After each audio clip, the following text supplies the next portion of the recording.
हिंदुस्तान की मखलूत तहज़ीब यानी मिली जुली कल्चर का सबूत और ऐसा सबूत जिसको कोई काट नहीं सकता, मुस्तनद सबूत, वो आज उर्दू की पॉपुलैरिटी, उर्दू इतना उसकी मुखालफत होते हुए भी और लोगों के दिमाग में, दिल में इतनी घुसी हुई है कि उर्दू का तहफ़्फ़ुज़ करना और लोगों को ये कन्विंस कराना कि उर्दू हिंदुस्तान की ज़बान है, उसके लिए हरियाणा उर्दू एकेडमी ने बहुत ज़बरदस्त काम किया। ये किताब उर्दू ज़बान और अदब के फ़रोग़ और इर्तिक़ा में हरियाणा का हिस्सा, ये ऐसी किताब है जिसके मुकाबले की किताब आज तक सारे हिंदुस्तान में कहीं नहीं लिखी गई। इतनी मोटी किताब ये लिखी है, 660 सफ़ों की किताब है ये सिर्फ़ इसलिए कि उर्दू की शान, उर्दू की शौकत, उर्दू का हिंदुस्तानी होना, इन सब का सबूत दिया जा सके, और इसका सबूत बड़े अच्छे तरीके से इस किताब के अंदर दिया है। ये इस 2006 में ये चीज़ दिमाग में आई कि आज जो माहौल बन रहा है उस माहौल को ठीक किया जाए और ये बताया जाए कि उर्दू की कितनी अहमियत है। उर्दू से अच्छा अदब आजकल के समय में हिंदुस्तान में बड़ी मुश्किल से कहीं पैदा हुआ है। कश्मीरी लाल जाकर जो हरियाणा उर्दू एकेडमी के सेक्रेटरी थे, जिनका नाम उर्दू के सर्कल में, उर्दू के हलकों में बड़ी इज़्ज़त के साथ लिया जाता है, जब उनका नाम लेते हैं कश्मीरी लाल जाकिर का, तो हर एक उर्दूदां आदमी का सर उनके सामने, उनके नाम के आगे झुक जाता है। तो कश्मीरी लाल जाकिर को ये चिंता हुई कि हमने उर्दू के बारे में सारी गलतफहमियां दूर करनी है, और उसके लिए उन्होंने सोचा कि ये काम कौन करेगा। हमारे गुलजार देहलवी ने इस चुनौती को दिया, ये चुनौती दी। उन्होंने लिखा, एक दिन उर्दू से पूछा, ए मेरी प्यारी ज़बां, तुझसे छीना जा रहा है क्यों तेरा आला मुकाम। तेरा स्थान तो बहुत ऊंचा था, आज ये छीनने की कोशिश क्यों कर रहे हैं। तो जब उर्दू से पूछा तो उर्दू ने जवाब दिया कि पा सके काबू ना मुस्लिम लीग और अंग्रेज़ पर। जो लोग ऐसे थे उनका अंग्रेज़ों पर कोई काबू नहीं चला। उनका मुस्लिम लीग जो जिन्ना ने बनाई थी उसको भी वो किसी तरह से नीचे नहीं दिखा सके। तो पा सके काबू ना मुस्लिम लीग और अंग्रेज़ पर, ले रहे हैं मुझसे तक़सीम वतन का इंतकाम। मुझसे बदला ले रहे हैं कि तूने हिंदुस्तान को बंटवाया, उनसे कुछ नहीं चला।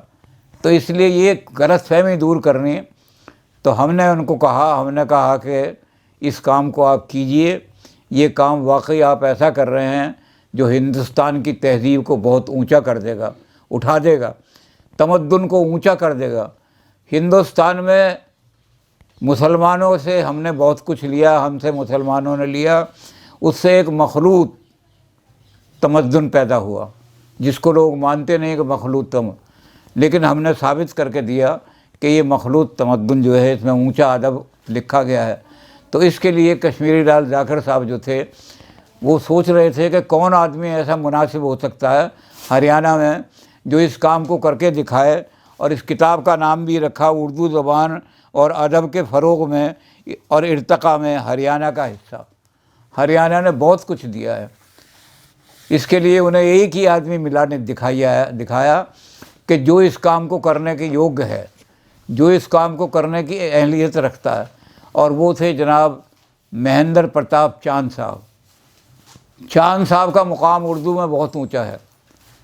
मैं अक्सर लोगों को ये कहा करता हूँ कि हरियाणा में कोई मुशायरा, कोई सेमिनार, कोई गोष्ठी, कोई उर्दू की अदबी मजलिस या महफिल ऐसी होगी जिसमें चांद साहब ना हो तो वो कभी भी कामयाब नहीं हो सकती। चांद साहब के बिना कोई मुशायरा यहाँ कामयाब नहीं हो सकता। तो चांद साहब को इस बार हरियाणा एकेडमी ने इसीलिए फ़ख्र हरियाणा का अवार्ड दिया है। हाईएस्ट अवार्ड है ये, फ़ख्र हरियाणा, 2 लाख रुपये इसके साथ, यानी हरियाणा के गौरव हैं वो।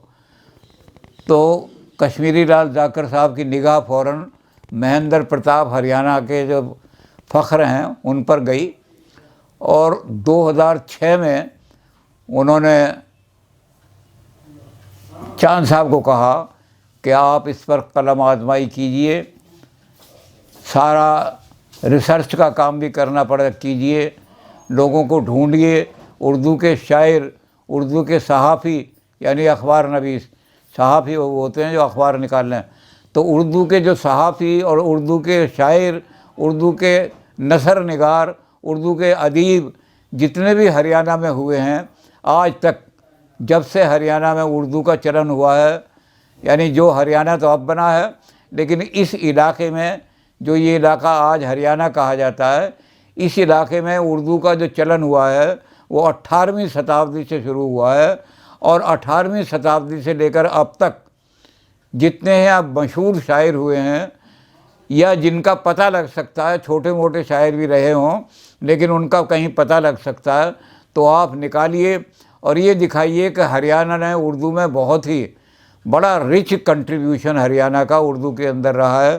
तो ये किताब लिखने की कश्मीरी लाल साहब के दिमाग की एक तरह है और इसको लिखने के लिए एक ही आदमी उनको पसंद आया और वो था भी अहल, वाकई में इस योग था। अगर अतिशयोक्ति ना हो तो मैं कह सकता हूँ कि हरियाणा में और कोई भी आदमी इस काम को नहीं कर सकता था। जब उन्होंने चांद साहब को ये काम दिया तो चांद साहब ने बखुशी उन्होंने कहा कि ये तो मेरे लिए फ़ख्र की बात है, मेरे लिए गौरव की बात है। यहाँ पर हरियाणा साहब हरियाणा का हिस्सा इतना बड़ा है उर्दू के अंदर, तो उन्होंने कहा कि मुझे एक सहायक दे दीजिए। तो उन्होंने कहा जो नाम तुम कहोगे हम इस हरियाणा सरकार से उसी को मन।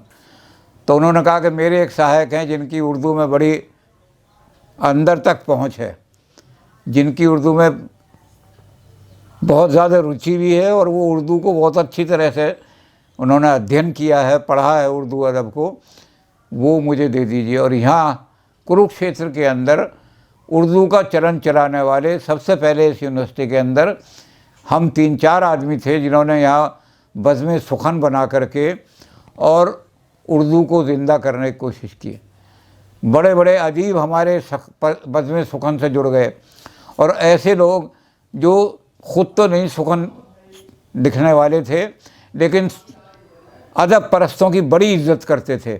उनमें हमारे दलाल साहब थे लाइब्रेरियन, हमारे VN दत्ता जैसे आदमी जो कि ब्रह्मदत्त कासिर के पुत्र, उर्दू में उन बहुत ऊंचा मुकाम है कासिर साहब का, उनके पुत्र, और धनाढ्य उनकी संपत्ति इतनी है कि 1000-2000 रुपये के लिए वो कभी अपनी जेब पर उन्होंने ये नहीं किया, संकोच नहीं किया।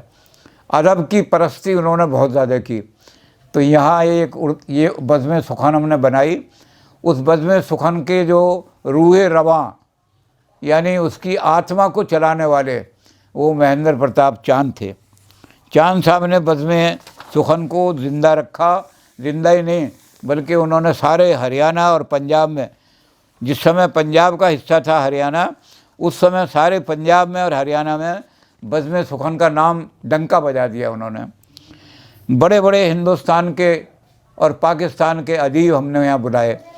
फैज़ साहब यहाँ आए, 2 दिन फैज़ साहब यहाँ रहे। वो दत्ता साहब के गहरे मित्र भी थे और हमारी बज़्म ने उनको जब बुलाया तो वो बखुशी यहाँ पर आकर के और उन्होंने अपना कलाम भी सुनाया, यहाँ रहे भी और उर्दू के जितने अदीब थे उनके साथ बैठे, उनकी गज़लों को भी यहाँ पर सुनाया गया। तो फैज़ साहब और इसी तरह हिंदुस्तान के बहुत अच्छे अच्छे जो शायर थे उनको यहाँ हमने बज़्म के ज़रिए से बुलाया। तो चांद साहब का मुकाम उनको लगा, कश्मीरी लाल साहब को, कि चांद साहब का मुकाम उर्दू अदब में बहुत ऊंचा है। चांद साहब को ये जगह दे दी और मुझे उन्होंने एक बज़्म सुखन को चलाने वाला ये आदमी चांद साहब मांग रहा है। चांद कह रहा है कि ये मेरे साथ जोड़ दो, तो मुझे भी ये उन्होंने इज़्ज़त बख्शी, यानी मुझे भी थोड़ा सा सम्मान दे दिया कि मैं इस किताब के साथ जुड़ जाऊं। ये 660 सफ़ों की किताब है। इसको लिखने में बहुत टाइम लगा, बहुत समय लगा। और चांद साहब का तो ये था कि रात को 12, 1, 1, 2, 2 बजे तक लगे रहते थे उस किताब। ये काम चांद साहब का था कि जितने हरियाणा में शायर हुए हैं उसमें से बहुत सारे लोग पाकिस्तान चले गए। अब उनको ढूंढना, उनकी पैदाइश तो हरियाणा में हुई थी, हरियाणा में रहे, तो शायर तो हरियाणा के हैं, आज वो पाकिस्तान को चले गए तो उनको खोजना बड़ा मुश्किल था। तो चांद साहब ने पाकिस्तान के रेडियो की और पाकिस्तान का जो, जैसे हमारे यहाँ पब्लिक रिलेशन ऑफिसर होता है, ऐसे उनका एक ऑफिस, उनका भी एक दफ्तर है, उनकी बहुत मदद ली। उनसे कहा कि हमें उन लोगों को जो पाकिस्तान में आके सेटल हुए हैं उनके पते दो, और उनके कवायफ यानी उनकी ज़िंदगी का थोड़ा सा अहवाल और उनका कलाम, उन्होंने जो लिखा है वो अपना मुंतखब कलाम, सेलेक्टेड कलाम भेज दें। इसके लिए चांद साहब को बहुत मेहनत करनी पड़ी। और मेरे ज़िम्मे लगाया कि हरियाणा की तारीख़ और उसमें उर्दू का इर्तिक़ा, हरियाणा में उर्दू कैसे पैदा हुई, ये हरियाणा के सूफियाए कराम, जो लोग बड़े बड़े सूफ़ी हरियाणा में आए या हरियाणा में सिख के ज़रिए होकर के गए। हिंदुस्तान के जो सबसे बड़े सूफ़ी हैं, अजमेर के जो ख्वाजा सलेम चिश्ती जो हैं, वो भी हरियाणा में से गुज़र के गए। और एक दिन वो सोहना में रुके भी, तो इसलिए हर सूफ़ी जो मगरिब की तरफ से आया, पश्चिम की तरफ से आया, जिस समय मोहम्मद साहब हमारे रसूलुल्लाह ज़िंदा थे, उस समय भी उन्होंने कुछ आदमी भेजे हिंदुस्तान में और उनको ये कहा कि हिंदुस्तान के अंदर जाओ तो मेरा जो संदेश है उसको जो लेकर के जाओ, तो उसको वहाँ की ज़बान जो है हिंदुस्तान की, उसी ज़बान में लोगों को सुनाना, तब वो लोग स्वीकार करेंगे, नहीं तो नहीं करेंगे। तो इसलिए वो सूफ़ी जो थे उन्होंने यहाँ हरियाणा की ज़बान सीखी और हरियाणा के लोगों को अपनी ज़बान सिखाई, और उनके मिलने जुलने से दोनों ज़बानें जो मिली, उनसे एक नई ज़बान पैदा हुई जो हरियाणा की शान थी, हिंदुस्तान की शान थी, वो हिंदुस्तान की का गौरव थी, उसका नाम उर्दू था, वो उर्दू ज़बान पैदा हुई। तो ये काम मुझे दिया गया कि उर्दू का इर्तिक़ा और उर्दू का फ़रोग़, यहाँ हरियाणा के रास्ते में, हरियाणा में आकर के जो रुके और हरियाणा में होकर के जो आगे गए, उनके बारे में भी आप कुछ लिखिए। और उनकी तलाश करने के लिए हमें बहुत सारी जगह जाना पड़ा, उन सूफ़ियों के बारे में सारी चीज़ें लिखने के लिए। तो ये काम मुझे दिया गया, ये काम हमने शुरू किया। चांद साहब ने इसके लिए बड़ी मेहनत करने के लिए एक नमूना बनाया कि जो हम सवालात करेंगे और लोगों से जो चीज़ मांगेंगे उसके लिए एक परफॉर्मा बनाओ। ये परफॉर्मा चांद साहब ने ऐसा बनाया कि जिसमें हर चीज़ आ जाती थी जो उर्दू के अदब के लिए या उर्दू को आगे बढ़ाने के लिए बहुत ज़रूरी हो। तो ये चांद साहब का परफॉर्मा सारे हिंदुस्तान में ही नहीं बल्कि पाकिस्तान में और बाकी दूसरी जगह भी जो हरियाणा के लोग चले गए थे वहाँ भी बहुत मकबूल हुआ, यानी इसकी बड़ी पॉपुलैरिटी हुई, बड़ी इसकी तारीफ़ की गई कि ये जो बनाया है परफॉर्मा, ये बहुत बढ़िया परफॉर्मा बनाया गया है, इसके मुकाबले का कोई परफॉर्मा नहीं बन सकता। तो इन्होंने ये किया चांद साहब ने कि जितने शायर यहाँ हरियाणा में मौजूद थे उनसे तो ख़ुद जा कर के मिले चांद साहब, हिंदुस्तान के बड़े बड़े अदीबों से जा कर के उन्होंने मुलाकात की और जा कर के उनका कलाम इकट्ठा किया। और जो बाहर चले गए थे लोग, उनसे चिट्ठियाँ लिखने के लिए रात को 2-2 बजे तक, 1:30 बजे तक चांद साहब उनको चिट्ठियाँ लिखते रहते थे और उनको चिट्ठियाँ लेकर के जब तक उनका जवाब नहीं आ जाता था बार बार उनको याद दिलाते रहते थे। इसमें ऐसे बहुत सारे लोग हैं जो पाकिस्तान चले गए और उनका नमूना कलाम वहाँ से मंगवाया गया। वो आए और पता लगा कि ये लोग हिंदुस्तान के अंदर जब थे तो इन्होंने हिंदुस्तान की बड़ी तारीफ़ की थी, लेकिन बाद में बंटवारे के वक्त इनको मजबूर किया गया कि हिंदुस्तान छोड़ कर के चले जाएं, पाकिस्तान चले गए। लेकिन अब भी वो अम्बाला को हिसार को, सिरसा को, कैथल को बहुत याद रखते हैं। ये उन्होंने अपनी चिट्ठियों में लिख करके दिया। उन्होंने अपनी चिट्ठी में ये भी लिखा सारा का सारा कि हमने उर्दू की जो वो है, ये हरियाणा, ये पाकिस्तान की ज़बान नहीं है। हम लोग यहाँ आए हैं तो हमारा जो हल्का है उन लोगों का हल्का है जो हिंदुस्तान से यहाँ मुंतकिल होकर आए हैं, हिंदुस्तान से आए हैं। तो उर्दू सर्कल जो है उन्हीं लोगों का बना हुआ है। इससे साबित होता है कि उर्दू हिंदुस्तान की ज़बान है। उर्दू को हिंदुस्तान में पैदा किया गया, हिंदुस्तान में परवान चढ़ाया गया। ये चूँकि हिस्ट्री सारी मैंने लिखी है उर्दू अदब की, तो ये लंबी चौड़ी हिस्ट्री है कैसे उर्दू इस इलाके से शुरू हुई। उर्दू के शुरू होने का जो इलाका है वो लाहौर से लेकर के और दिल्ली तक का जो एरिया है, यहाँ उर्दू की पैदाइश का एरिया है। यहाँ उर्दू पैदा हुई और ये उर्दू यहाँ से धीरे धीरे चलते हुए दिल्ली की तरफ बढ़ी और दिल्ली में जाकर के ये किले पे छा गई। ये उर्दू का, और अब उर्दू का इतना हुआ वहाँ जब पहुँची दिल्ली के अंदर, तो दिल्ली की ज़बान आज उर्दू से ही सारी भरी हुई है। उर्दू के शब्द, उर्दू के अल्फाज, बल्कि दिल्ली वाला आदमी ये कहता है कि उर्दू के चंद लफ्ज़ हैं मेरी ज़बान पर, तहज़ीब मेहरबान है मेरे ख़ानदान पर। ये उर्दू का सारा हुआ। तो ये किताब लिखनी शुरू की चांद साहब ने फरवरी 2007 में। 2007 से पहले उन्होंने चिट्ठियाँ लिखनी शुरू की थी लोगों को, लेकिन जवाब कहीं से नहीं आए थे। 2007 में कई जगह से जवाब आने शुरू हो गए और जब जवाब आने शुरू हो गए तो चांद साहब ने उसको ज़िलेवार लगाया। एक एक ज़िले के अलग अलग जो लोग थे उनके छांटे कि इतने ज़िले हैं हरियाणा में, तो हर ज़िले के अलग अलग शायरों को, फिर उन शायरों को उन्होंने तरतीब दी किस हिसाब से, इस हिसाब से तरतीब दी जैसे अल्फ़ाबेटिकल ऑर्डर होता है। इस तरह से उनको छांट छांट करके और ये सारी उन्होंने एक फहरिस्त बनाई उनकी। उस फहरिस्त में कई लोगों ने बहुत सहयोग दिया।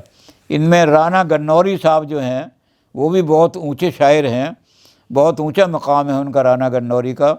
उन्होंने एक यहाँ किताब लिखी थी, तज़किरा शोरे हरियाणा, हरियाणा में जितने शायर हुए हैं इनका तज़किरा।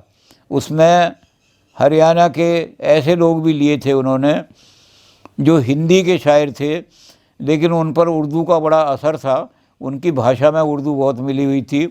ऐसे लोगों को इसमें राना गन्नौरी ने शामिल किया था।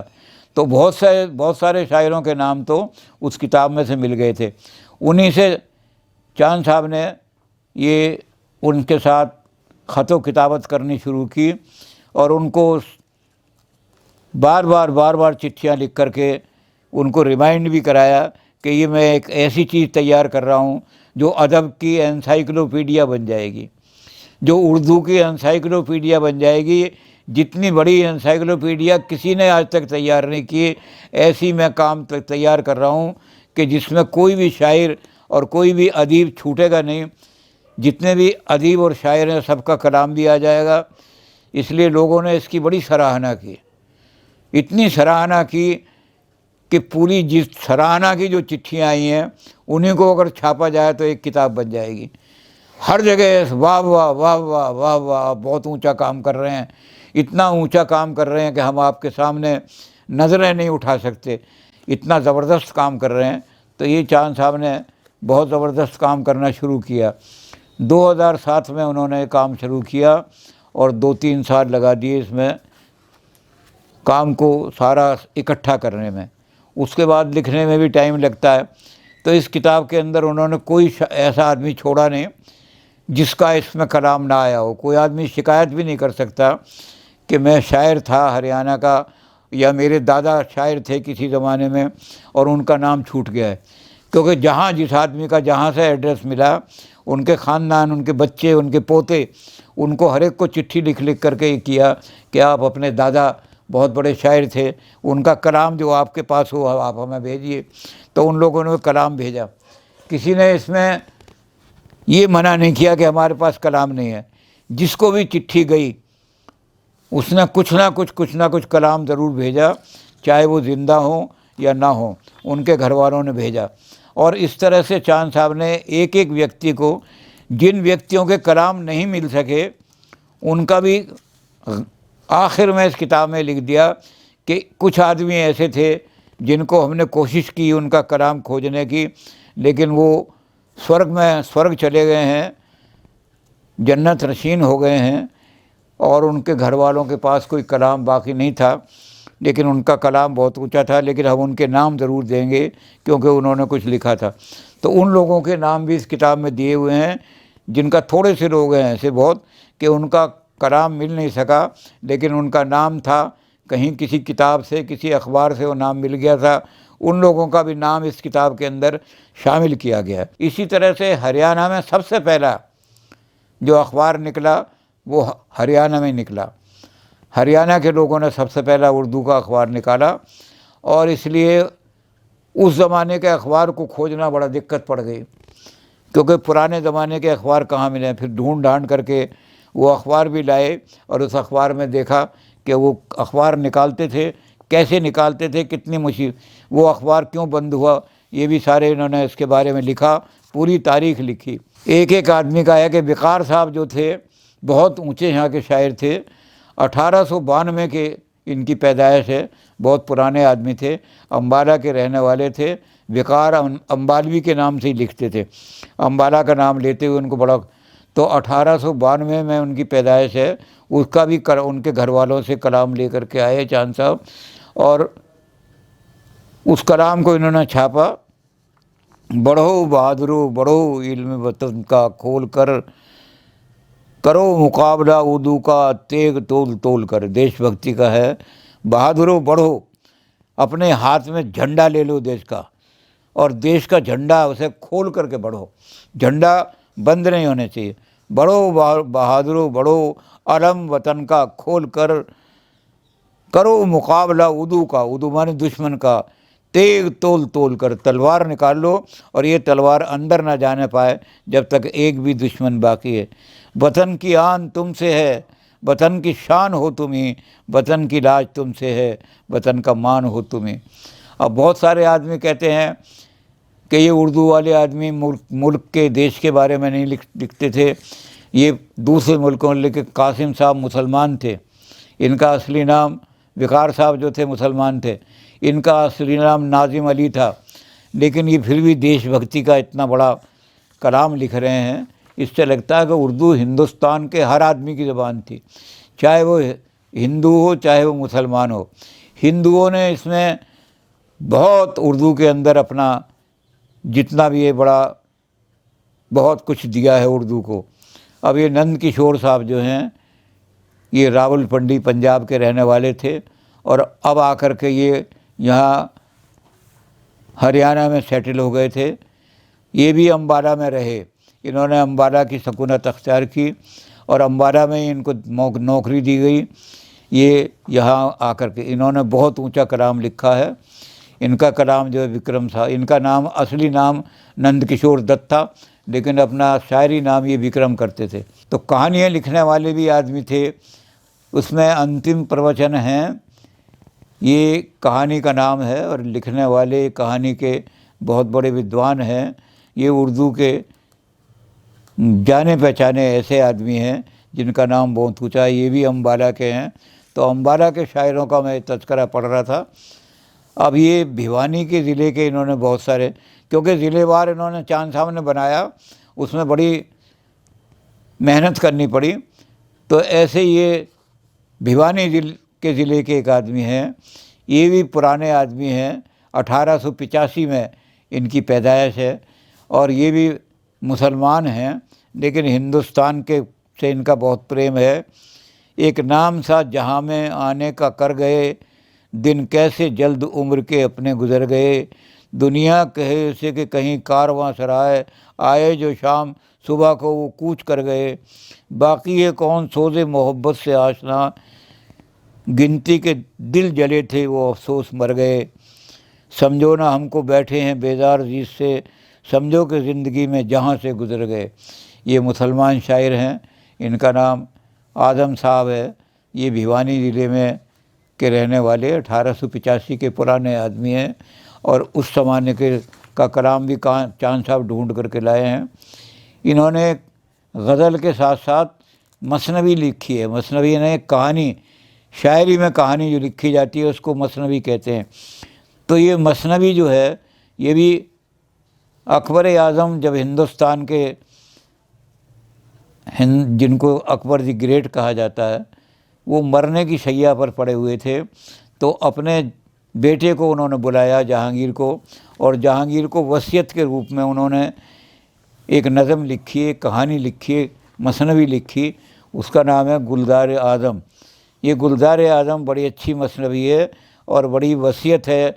उस पुरानी वसीयत को भी निकाल करके चांद साहब कहीं से लाए। अब इन्होंने अपने लड़के को, ये बिस्तर मर्ग पे पड़े हैं, यानी ऐसा बिस्तर जहाँ मौत का इनकी मृत्यु होने वाली है, इन्होंने अपने लड़के को बुलाया जहांगीर को और उसको ये वसीयत में कहा कि बेटे मैं तुम्हें कुछ वसीयत कर रहा हूँ। वसीयत का मतलब नसीहत दे, मरते समय नसीहत दे रहा हूँ। ये वो शाह ही क्या जो ना हो आदिल और हालत मुल्क से हो गाफिल। वो बादशाह कहलाने काबिल नहीं है जो इंसाफ पसंद ना हो, जो जस्टिस ना करता हो। जहांगीर को इसलिए हिंदुस्तान के अंदर नहीं, सारी तारीख़ में जहांगीर को कहा जाता है कि जहांगीर जैसा आदिल बादशाह हिंदुस्तान के अंदर नहीं हुआ। जो कुत्ते का भी, अगर कुत्ते ने भी घंटी बजा दी तो नीचे उतर के आता था कि क्या शिकायत है, और उसे लगता था कि मालिक ने रोटी नहीं दी तो मालिक को बुला के जुर्माना करता था। इतना आदिल कोई बादशाह हुआ नहीं। उस जहांगीर को अकबर जो है वो अपनी वसीयत कर रहे हैं कि वो बादशाही क्या जो ना हो आदिल, ऐसा आदमी जो इंसाफ पसंद ना हो, जो न्याय ना कर सके लोगों के साथ, उसको बादशाह नहीं कह सकते हम, उसको राजा नहीं कह सकते। और हालत मुल्क से हो गाफिल, मुल्क का उसे हाल ही पता नहीं, कौन आदमी कहाँ झगड़े हो रहे हैं, कहाँ फिसाद हो रहे हैं, वो भी आदमी बादशाह बनने के काबिल नहीं है। इंसाफ से करना तुम हुकूमत, अगर तुमने गद्दी पे बैठना है तो ये तय कर लो कि तुम जस्टिस को, अदल को, इंसाफ को छोड़ोगे नहीं, तो तुम इंसाफ के साथ हुकूमत करना। हो ऐश मगर न करना कब, ये तो ज़रूर है कि ऐश आराम से दुखी मत होना, राजा हो तुम, इसे ऐसे आराम से अपने रहना, लेकिन मुल्क की हालत से गफलत मत होना, उपेक्षा ना करना मुल्क की क्या हालत है, इस बात का ध्यान रखना कि मैं तो ऐश में पड़ा हुआ हूँ और मेरा मुल्क जो है तबाह हो रहा है, तो मुल्क की हालत से गफलत मत होना। मज़हब का सवाल भी है टेढ़ा, हर एक को है अख्तियार अपना, हर शख्स समझता है कि ये मेरा मज़हब है जहान में सच्चा। वो कहता है कि मज़हब की बात बड़ी, धर्म की बात बड़ी टेढ़ी है, धर्म के नाम पर बहुत झगड़े होते हैं, और हर एक को अपना अपना धर्म चुनने का पूरा अख्तियार दे देना, किसी को कंपेल मत करना कि तुम अपना धर्म बदलो। तो हर एक का मज़हब सच्चा है दुनिया के अंदर, हाकिम को गरज नहीं है इससे, जो देश का राजा है इससे इसको कोई थोड़ा सा भी इसमें इंटरफियर मत करना, उसका कोई राइट भी नहीं बनता। तो ये उसकी गरज नहीं है बादशाह की। क्यों दिल में तसव्वुफ, बादशाह अपने दिल में बायस प्रेजुडिस नहीं रखना चाहिए हर धर्म को, बल्कि ये फ़र्ज़ बादशाह का ये फ़र्ज़ है कि खुद चाहे तो वो रखे कुछ भी अकीदा। बादशाह का फ़र्ज़ है कि कोई भी से धर्म को माने, बादशाह के ऊपर कोई पाबंदी नहीं है। तो तुम जो जिस चाहो को, मिल्लत की एक को अगर हो खुरमत होती है, जहाँ को शह की उल्फत होता है, जो शाह कीना पर्वत नुकसान उठाता है वो अक्सर। जो बादशाह दिल में कीना रखता है, द्वेष रखता है लोगों के प्रति, वो अंत में जा कर के नष्ट हो जाता है, नुकसान उठाता है। तो ये उसने अकबर ने, गर याद रही मेरी ये वसीयत इस शाही को बिगड़े, अगर मेरी ये वसीयत तुम याद रखोगे तो तुम्हारी सल्तनत की, तुम्हारी हुकूमत की हालत नहीं बिगड़ेगी और जारी रहेगी ऐसी तरक्की, शाद रहेगी मेरी रूह यकसर। और अगर ऐसे ही तुमने मेरी वसीयत याद रखी तो तुम्हारी सल्तनत की तरक्की होगी, कभी इसकी हालत नहीं बिगड़ेगी, और मैं भी स्वर्ग में बैठा हुआ मेरी आत्मा को बड़ी शांति मिलेगी। इसी तरह से भिवानी के दूसरे एक बहुत बड़े मुस्लिम शायर हैं, ये भी पुराने आदमी हैं, 1911 में इनकी पैदाइश है। ये इनकी पैदाइश होने के बाद ये भी यहाँ से चले गए, और चलने के बाद वहाँ से इन्होंने रियासत लोहारू के राजा ने, नवाब ने इनको अपना सरकारी गद्दी पर बहुत उनका इनका सम्मान किया, इनको तरह तरह के हर तरह से मदद की इनकी, और वहाँ कई इनको तोहफे दिए। ये शायरी में इनका बहुत बड़ा कलाम है।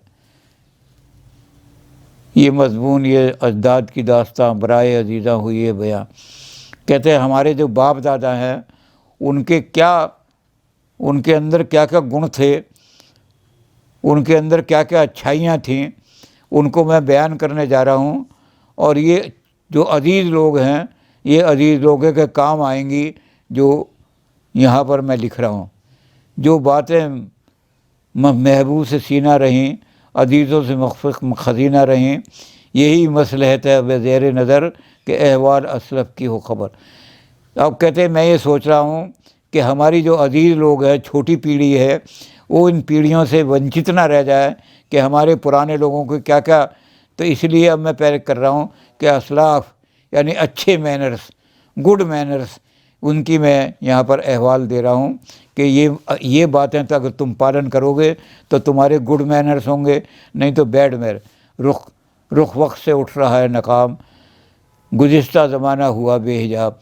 अब मैं पुराने ज़माने को भी ला के तुम्हारे सामने खोल के रख रहा हूँ, इनको याद करना, और याद करने से तुम्हें क्या होगा कि तुम गुड मैनर्स सीख सकोगे। ये भिवानी के शायर हैं, बहुत सारे शायर, जैसे मैंने कहा कि हर ज़िले के शायर हमने इकट्ठे किए हैं चांद साहब ने, ज़िलेवार इनको, और ज़िलेवार भी, और इनको इस तरह से कि ये कौन उनमें से ज़िंदा हैं, कौन मर गए हैं, फिर उनके साथ उनको अल्फ़ाबेटिकली अरेंज किया है। तो जो ज़िंदा लोग हैं पहले उनको लिया है जो मर चुके हैं, और वो आसमान में बैठे हुए हमें देख रहे हैं कि हम उनके कलाम को कितनी इज़्ज़त के साथ और कितने शौक़ के साथ पढ़ रहे हैं। तो ये सारे भिवानी के बहुत बड़े, ये बहुत मुसलमान शोरा हैं यहाँ के, लेकिन भिवानी ने बहुत सारे हिंदू शोराओं को भी पैदा किया है। आप ये नहीं कह सकते कि उर्दू मुसलमानों की ज़बान है। ये विजेंद्र साहब जो हैं, इनका सिरसा मुकाम है और इनका असली नाम है कुमार भरद्वाज। इनका अपना तखल्लुस जो है गाफिल, यानी पेन नेम इन्होंने गाफिल रखा। ये उर्दू को में बहुत ऊंचा मुकाम रखते हैं। 5 किताबें इनकी छप चुकी हैं। इनको चांद साहब ने बड़ा इकट्ठा किया। इस तरह से चांद साहब ने बहुत सारे शायरों को इकट्ठा करके एक यादगार बना दी है। इस पर रिसर्च भी शुरू हो गई है। इस पर लिखने वाले लोग जो हैं वो रिसर्च करने के लिए आ गए हैं। ये सारा लोहारू के शायर हैं, अलग अलग मुकाम इनका लिखा है, कोई कहाँ का है। पानीपत के बहुत सारे शायर जो पाकिस्तान चले गए, अब इन्होंने इस्माइल साहब जो हैं पानीपत के 1893 के हैं, इनकी ये वफ़ात हो गई यानी मर गए हैं, लेकिन इनका कलाम भी चांद साहब ढूंढ ढांड करके लाए।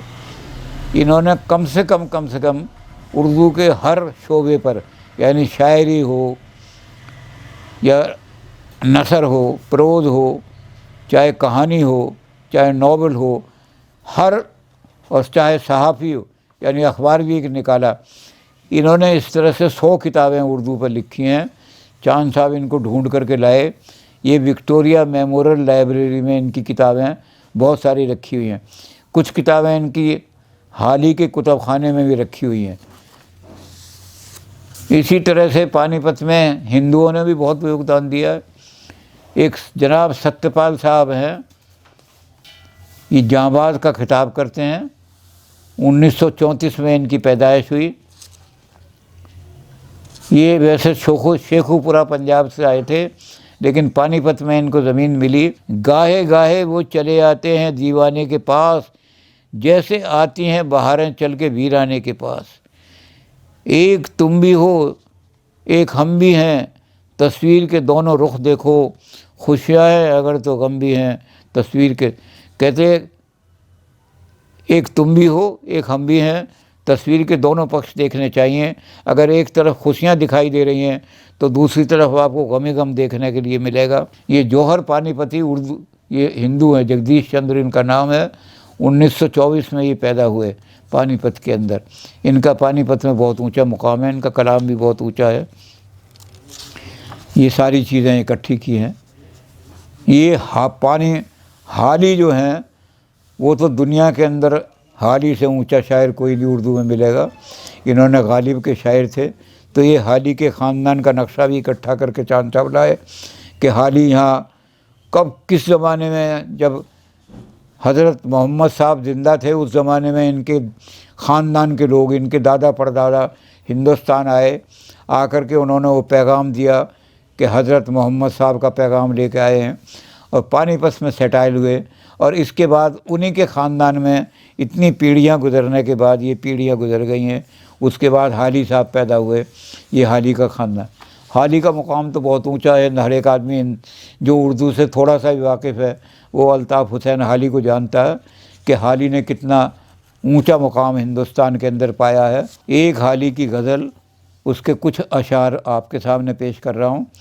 और एक हाली की जो बहुत मशहूर चीज़ है, जिसने हाली को सारी दुनिया में मशहूर कर दिया, मुसद्दस हाली, उसके भी चंद अशार लिए भी चांद साहब ने लिखा है कि मुसद्दस हाली बहुत लंबी है, उसमें से मैंने चंद अशार लिए हैं। तो उस मुसद्दस हाली का भी दो चार शेर मैं आपको सुनाऊंगा। उसके जाते ही ये क्या हो गई घर की सूरत, ना तो दीवार की सूरत है ना वो दर की सूरत, और किसने पैमाने वफ़ा, किससे पैमाने वफ़ा बांध रही है बुलबुल, गुल ना पहचान सके गुले तर की सूरत है, गमे रोज़ जुदाई ना निशाते शब वस्ल हो गई और ही कुछ शाम व शहर की सूरत। देखिए शेख मुसव्विर से खिंचे या ना खिंचे सूरत, और आपके बैब बशब की सूरत। बड़े बड़े कहते हैं, बड़े बड़े तस्वीर खींचने वाले आएंगे, लेकिन जो बेऐब इंसान है उसकी सूरत कोई नहीं बना सकता दुनिया के अंदर। वाइज़ो आतिशे दोशक से जहाँ को तुमने ये डराया है कि ख़ुद बन गए डर की सूरत। तुम लोगों को धमकियाँ दे दे करके धर्म की तरफ लाना चाहते हो, तो तुम लोगों को डराते हो, और डर से लोगों को धर्म की तरफ लाना चाहते हो, लेकिन उसका क्या हालत हुई कि अब लोग तुमसे ही डरने लगे, तुम डर की सूरत बन गए। तो ये उनकी गज़ल का कुछ सूरत है। और मुसद्दस हाली, ये पहला सबक था किताब खुदा का कि है सारी मखलूक कुनबा खुदा का। सबसे पहले जो पैगंबर दुनिया में आया, उसने आकर के एक पैगाम दिया दुनिया को कि सारी जितनी मखलूक है, सारी जितनी क्रिएशन है, ये बिल्कुल एक दूसरे से अलग नहीं है। लोगों ने इनको बांट दिया है, लेकिन ये सब खुदा का, उसका ही भगवान की का कुनबा है, भगवान के बच्चे हैं सारे। वही दोस्त है खालिक दूसरा का, खलायक से है जिसको रिश्ता भला का। उस आदमी को हम सच्चा खालिक कहेंगे दुनिया का, इंसानियत का सबसे बड़ा मित्र वही है जिसको ये हो कि हर एक से मोहब्बत करने का रिश्ता हो, जो भी सामने आए। यही है इबादत, यही दीन व ईमान के काम आए दुनिया में। अब लोग पूजा करते हैं, पाठ करते हैं, लेकिन किसी को पता नहीं कि असली धर्म क्या है और असली ईमान क्या है। असली ईमान और धर्म ये है कि आदमी इंसान के काम आए, दुख दर्द में उसके काम आ सके, खड़ा हो सके। जो इंसान के दुख दर्द में खड़ा होता है वही सच्चा ईमानदार आदमी है और वही सच्चा धार्मिक आदमी है। पड़ी हैं ये सब उजड़ी हुई खानकाहें कि वो दुर्वेश हो सुल्तान की उम्मीद, खुली थी जहाँ इल्म बातिन की राहें, फरिश्तों को पड़ती थी जिन पर निगाहें। कहाँ हैं वो जज़्म इलाही के फंदे, कहाँ हैं वो अल्लाह के पाक बंदे। हिंदुस्तान के अंदर ऐसे लोग पैदा हुए हैं जिनकी आत्मा के रास्ते खुले हुए थे, और देवता भी उन पर निगाहें डालते थे कि ये आदमी कितना ऊंचा है, और कहते आज वो लोग कहाँ चले गए। आज के ज़माने में उन लोगों को ढूंढते फिर रहे हैं कि ऐसे लोग कोई तो मिल जाए जो हिंदुस्तान के अंदर, जिनका नाम था, दुनिया के अंदर ऐसे लोग हिंदुस्तान ने दिए कि फरिश्ते और देवता भी उनको देखने के लिए आते थे। तो कहते आज वो लोग कहाँ चले गए। ऐसे लोगों की ज़रूरत है आज हिंदुस्तान में। वही तो महकमा जिसका काजी खुदा है, मुकर्रिर जहाँ नेको बद की सदा है। गुनाहगार छूट जाएंगे सारे, जहन्नुम को भर देंगे शायर हमारे। बस एक नाउमीदी न यूँ दिल बुझातू, झलक ए उम्मीद अपनी आखिर दिखातू। लेकिन वो कहते हैं कि नाउमीद होने से कोई काम नहीं चलेगा। आप उम्मीद रखो कि एक दिन ज़माना बदलेगा, और ज़माना बदल के ऐसे ही लोग दोबारा पैदा होंगे जैसे पहले थे कि जिनको देखने के लिए फरिश्ते भी आते थे। ये हाल ही की मुसद्दस हाल ही के कुछ शेर हैं। जैसे पानीपत के पंडित रामचंद्र जो हैं, ये हिंदू घराने में पैदा हुए माथुर हैं। ये रानी गन्नौरी का नाम जब लिया जाता है तो ये होता है कि उर्दू अदब ने कितने ऊंचे लोग पैदा किए हैं। उनकी अदबी खिदमत राना गन्नौरी की इतनी है। राना गन्नौरी ने कुरुक्षेत्र यूनिवर्सिटी से जब पीएचडी की तो उसमें उनका मजमून ही ये था कि हरियाणा के जो उर्दू और हिंदी के शायर थे उन्होंने जंग आज़ादी में कितना हिस्सा दिया। उन्होंने ऐसी कविताएं लिखी जो क्रांति करने वाली किताबें। तो राना साहब ने वो सारा कलाम इकट्ठा अपने उसमें किया है। हिंदी के लोग भी लिए, लेकिन उस ज़माने में हरियाणा में उर्दू ज़्यादा चलती थी, इसलिए उर्दू शायरों ने जंग आज़ादी में कितना हिस्सा दिया है। उनका कलाम क्रांति पैदा करने वाला था। तो उन सब के का इकट्ठा राना साहब ने किया है। और राना साहब ने मुक्तक भी लिखे हैं, गज़ल भी लिखी हैं। बरसात में चला हूँ उड़ाने पतंग में, यहाँ कहने देखिए ज़रा कोई एक कैसा मलंग में, रखता हूँ काम करने की जीतनी। हैरान आप ही नहीं है मुझको देखकर, अपना मिजाज खुद में हूँ दंग। क्या पूछते हो आप मेरे दिल की कैफियत, दिन रात अपने आप से लड़ता हूँ जंग में। रखें हज़ार तंग मुझे मेरी मुश्किलें, उनके सताए आ नहीं सकता हूँ तंग में। मेरी तमाम उम्र तो मस्ती में कट गई, पीरी में खाक सीखूँगा जीने के ढंग में। अब तो बड़े दबाव से कटती है ज़िंदगी, राना कभी रहा हूँ मैं दबंग में। ये राना साहब की ज़िंदगी है। और राना साहब ने उर्दू में प्रोज़ में भी बहुत कुछ लिखा है, मकाले बहुत लिखे हैं। मकाले का मतलब ऐसे मजमून। इसी तरह से एक और ऊंचा नाम है उर्दू में, जो बहुत ऊंचा नाम है उनका, वो है रोशन पानीपती। इनका असली नाम तो शुगनचंद था, लेकिन इनका नाम उर्दू अदब में बहुत ऊंचा है। फना के बाद भी दुनिया न भूलेगी तुझे रोशन, तेरा ज़िक्र जनू होता रहेगा गो वकू बरसों। कहते तू मर भी जाएगा तब भी ए रोशन दुनिया तुझे नहीं भूलेगी, क्योंकि तू जितना जनू है तेरे अंदर, जितना जोश है तेरे अंदर, उसका चर्चा उसकी दुनिया में हर जगह होती रहेगी।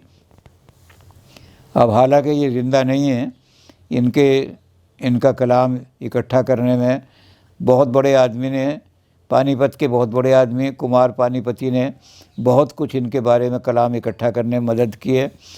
तो हमें खूब लोगों से सहयोग मिला है, सारे हिंदुस्तान और पाकिस्तान के लोगों से बहुत सहयोग मिला है। इसमें लेडीज़ भी हैं, जाहिदा जैदी हैं, इनकी 1930 में पैदा हुई थी यूपी में, लेकिन यहाँ आकर के हरियाणा में उन्होंने सब रहीं आकर के इन्होंने बहुत गज़लें और बहुत कुछ लिखा है। ये इनका कलाम है। जनाब इस तरह शरर पानीपती जो हैं, ये भी उर्दू के बहुत बड़े ऊंचे इनका नाम है और हिंदू हैं। इनका नाम उत्तम चंद शरर। इसी तरह से दौलत राम साबिर।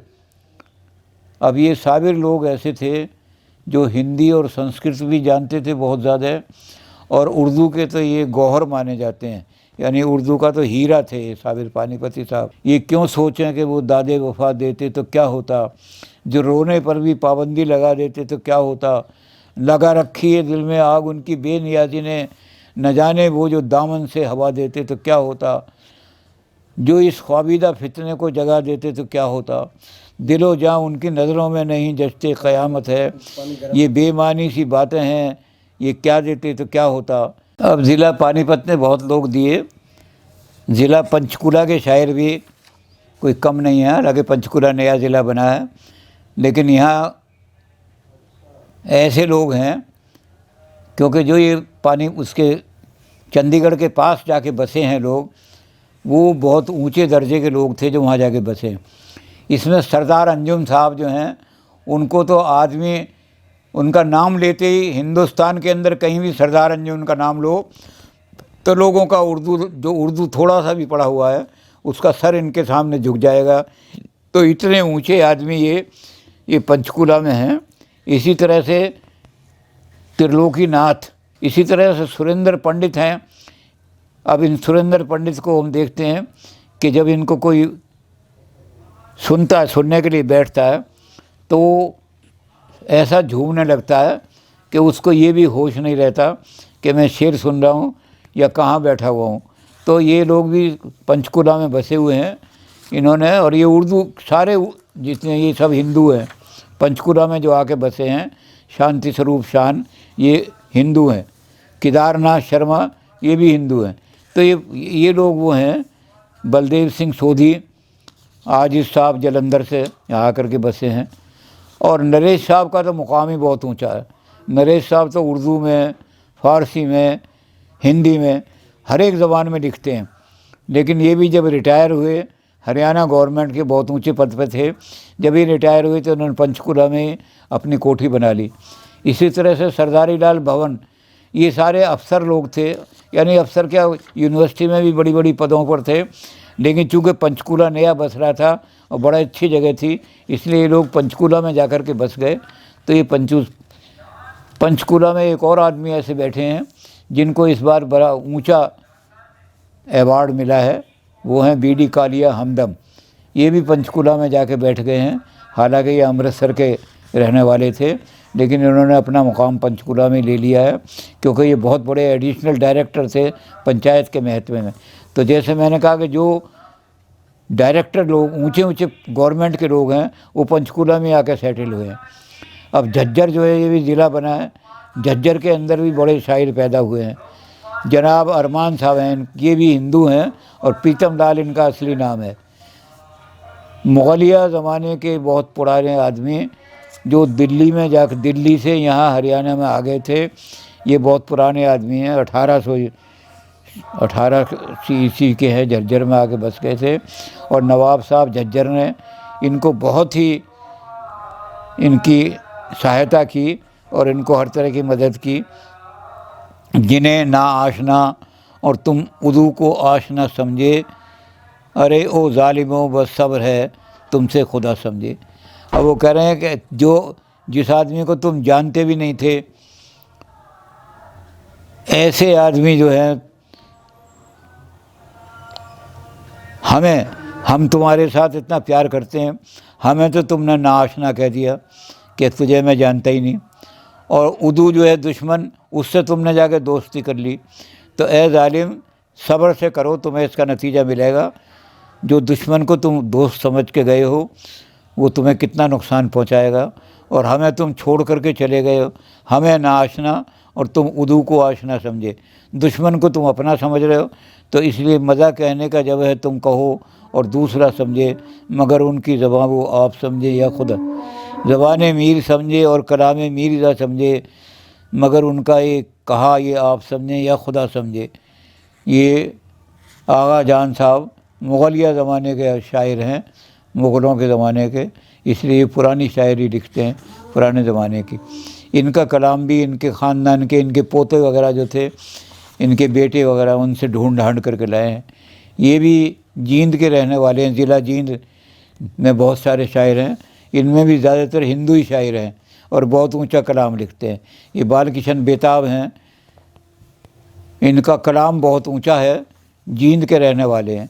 इसी तरह से मदन मोहन शर्मा हिंदू हैं और बहुत ऊंचा उर्दू में लिखते हैं।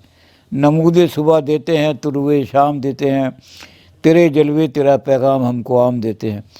सुबह का समय जब होता है और उस समय नमूदे सुबह, तो उस समय ऐसा नज़र आता है कि भगवान का सच्चा स्वरूप दिखाई दे रहा है, तेरा जलवा दिखाई देता है। और इसी तरह जब शाम को सूरज डूबता है तो एक अजीब तरह का होता है कि सूरज इतना बड़ा कहाँ चला गया। ये तेरा पैगाम देते हैं कि जो दुनिया में जो पैदा हुए हैं, हवाएं गर्दिशें आई है, ये दुनिया के अंदर गर्दिश होती रहती है, तब्दीलियाँ होती रहती हैं। इसलिए जो सूरज इतना बड़ा चढ़ा हुआ था, एक दिन उसे भी मरना पड़ेगा, डूब जाएगा। इसलिए अहंकार ना करो, तुम्हें भी एक दिन ये तुम्हारी हालत होगी। किसी ताज़ा मुसीबत का मगर ये पेश कीमा है, जो हाथ में भरकर हमें वो जाम देते हैं। ये खुमार साहब हैं मदन मोहन शर्मा, जींद के रहने वाले हैं। जींद ज़िले में बहुत शायर पैदा किए हैं। और सबसे बड़ी बात यह है कि वहाँ एक आध ही मुसलमान शायर जींद ज़िले में हुआ है, बाकी सब हिंदू शायर हैं। वहाँ हिसार के ज़िले में बहुत सारे लोग ऐसे थे जो मुसलमान शायर थे, हिसारी, और वो पाकिस्तान चले गए, पाकिस्तान से उनका कलाम मंगवाया इसमें। लेकिन यहाँ जो ज़िंदा हैं लोग बैठे हुए हैं उनमें ये हिंदू लोग हैं। प्रेम साहब हिंदू हैं, चेतराम रहबर हिंदू हैं, इनका बड़ा ज़बरदस्त कलाम या उर्दू का हमारे पास है। ज़ख्मी हिसार के रहने वाले हैं। उन्हें देखो जहाँ ने बेखुदी में, यूँ यकता है कमाल आ गई में, ना हो क्यों मुश्किलें मंजिल रही में, सरासर रहजनी रहबरी में, तेरे ही हुस्न की रंगीनियाँ हैं, शजर में बर्ग में गुल में कली में। ये इनका कलाम बहुत अच्छा है। जब रुबाइयात बहुत लिखी हैं इन्होंने, किते बहुत लिखे हैं, और जब इनको ये तरन्नुम से पढ़ते थे तो रंग ऐसा जम जाता था कि अब मैं इनका थोड़ा सा तरन्नुम आपके सामने रखूँगा कैसे पढ़ते थे। जब शोरी से आफाक से घबराता हूँ, खिलवत में दिल आज़ार को बहलाता हूँ, इस दौरे परागंदा में घर ही अच्छा, आता हूँ कहीं और न कहीं जाता हूँ। हर कौल में हर फ़ील में पिन्हा है ग़ुलामी, आईन के पर्दे में नुमाया है ग़ुलामी। आज़ादी भारत का बहुत शोर है लेकिन जमहूर के घर में अभी मेहमा है ग़ुलामी। तो ये तरन्नुम से जो पढ़ते थे तो ऐसा मौका जम जाता का आठवीं को उठने का दिल भी नहीं करता था। ये हिसार के रहने वाले हैं और हिंदू हैं। इनका नाम सीताराम गर्ग है। इसी तरह से बरवाला एक जगह है, बरवाला के एक शायर हैं अमर सिंह सरदार हैं। ये उर्दू का कलाम लिखने वाले बरवाला से हिसार से आए हैं। दिल्लू राम कौसरी, कौसरी अपना शायरी नाम रखते हैं, दिल्लू राम इनका घर का नाम है। ये 1883 के शायर हैं। 1883 को समझ दो कितने साल हो गए। इनकी वफ़ात हो चुकी है, लेकिन इनके घर वालों से, इनके बच्चे जो हैं उनसे बहुत कलाम हमें मिला है और उन्होंने वो कलाम हमें दिया है। इसी तरह से जैन साहब हैं, नियामत सिंह जैन, इनका कलाम है जो नज़मों के रूप में है। इन्होंने देवताओं के बारे में, भगवान महावीर के बारे में, भगवान पार्श्वनाथ के बारे में, बड़ा पाप फिर 250 साल पीछे, मुसीबत के बादल लगे घर के आने, ज़माने में फिर और भी दौर बदले, कि दुनिया के संग ढंग और तौर बदले, यकीन व अमल इल्म जाते रहे कुल, चिरागे हिदायत गरज हो गए गुल। तो ये इनका उर्दू का कलाम बहुत अच्छा है। नियामत हसन का जैन है ये, और जैन होते हुए भी इतनी अच्छी उर्दू लिखते हैं। जनाब उदयभान हंस जो हैं ये तो हरियाणा के राज कवि रहे हैं। ये उर्दू और हिंदी दोनों ज़बानों में इतना अच्छा लिखते हैं कि ये पता नहीं लगता कि ये उर्दू के शायर हैं या हिंदी के कवि हैं। इन्होंने उर्दू में बहुत अच्छा कलाम लिखा है। और महात्मा गांधी की याद में जो इन्होंने लिखी है नज़म, ये तो आज बड़ी मशहूर हो गई है कहानी, सारी नज़म बहुत। इसको थोड़ा सा पढ़ें गुरु जी। ज़माने भर में गांधी का नया अंदाज होता था, जिगर में सोज होता था, ज़बा में साज होता था, सभी मजलूम इंसानों की वो आवाज़ होता था, हमें उन पर नहीं सारे जहां को नाज होता था। बज़ाहिर एक कतरा असल में तूफ़ान था गांधी, फरिश्ते जिससे शर्मा जाएं ऐसा इंसान था गांधी। फिरंगी राज की बुनियाद को उसने हिला डाला, ज़मीन हिंद से नक्शे ग़ुलामी को मिटा डाला, तशद्दुद की भड़कती आग को फ़ौरन बुझा डाला। तशद्दुद माने हिंसा, हिंसा की जो आग भड़क रही थी। अमल से उसने नामुमकिन को भी मुमकिन बना डाला। हकीकत है कहीं हिंदुस्तानी झुक नहीं सकता, किसी के हाथ से अब गंगा का पानी रुक नहीं सकता। जो गांधी जी के बारे में लिख रहे हैं, गांधी जी ने ऐसा कर दिया कि अब हिंदुस्तान को कोई हिंदुस्तानी अब किसी के आगे झुकेगा नहीं। गांधी जी ने इतना उनको, निगाहे तेज से वो वक्त का रुख मोड़ देता था, कली की नोक से चट्टान को भी तोड़ देता था, मोहब्बत की सुई से रिश्ते जोड़ देता था, वो दुश्मन को भी दीवाना बनाकर छोड़ देता था, वो आया जिस तरह बादे सबा गुलशन में हो आई, अचानक बज उठे हों जैसे वीराने में शहनाई। करोड़ों बुलबुलें थीं आशियाना एक था सबका, ज़बानें मुख्तलिफ लेकिन तराना एक था सबका। फ़कत उन्वां अलग थे और फसाना एक था सबका, शिकारी थे जुदा लेकिन निशाना एक था। उन्होंने रास्ते बदले मगर मंजिल नहीं बदली, हज़ारों जाम ही तोड़े मगर महफिल नहीं बदली। वतन को आज ऐसे नौजवानों की ज़रूरत है, चमन को आज ऐसे बागबानों की ज़रूरत है, अदब को सिर्फ जोशीले फसानों की ज़रूरत है कि अब अहले कौम को कौमी तराने की ज़रूरत है। चिराग हिंद से जब जब पतंगे नाच उठेंगे, हिमालय की तरंगी पर, हिमालय की बुलंदी पर तिरंगे नाच उठेंगे। अब रोहतक ज़िला जो है ये साहित्य की दृष्टि से बड़ा ऊंचा रहा है, और वैसे भी जहाँ तक सवाल है इसका पॉलिटिक्स का, उसमें भी बहुत ऊंचा है। तो रोहतक में वेद साहब, वेद असर साहब, इन्होंने अपना कलाम दिया बहुत तकड़ा। इसी तरह से बिमल कृष्ण अश का स्थान बहुत ऊंचा है। ये रोहतक में पहले इन्होंने तालीम पाने के लिए यहाँ पर, चूँकि यूनिवर्सिटी नहीं थी तो लाहौर में तालीम, और वहीं उन्होंने अंग्रेज़ी में डिग्री ली और उर्दू सीखी वहीं जब वहाँ चले गए थे। अब वो आ गए थे यहाँ, पढ़ाते तो अंग्रेज़ी हैं लेकिन लिखते उर्दू में।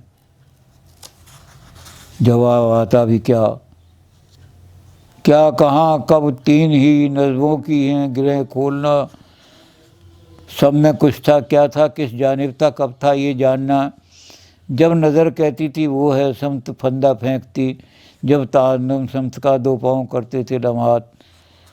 ये इनकी ज़बान। इसी तरह से राजेंद्र प्रदीप जो हैं ये सब उर्दू शायर हैं। रोहतक ज़िले में दरवेश भारती, इनका नाम भी बड़ा ऊंचा है, बहुत ऊंचे आदमी हैं।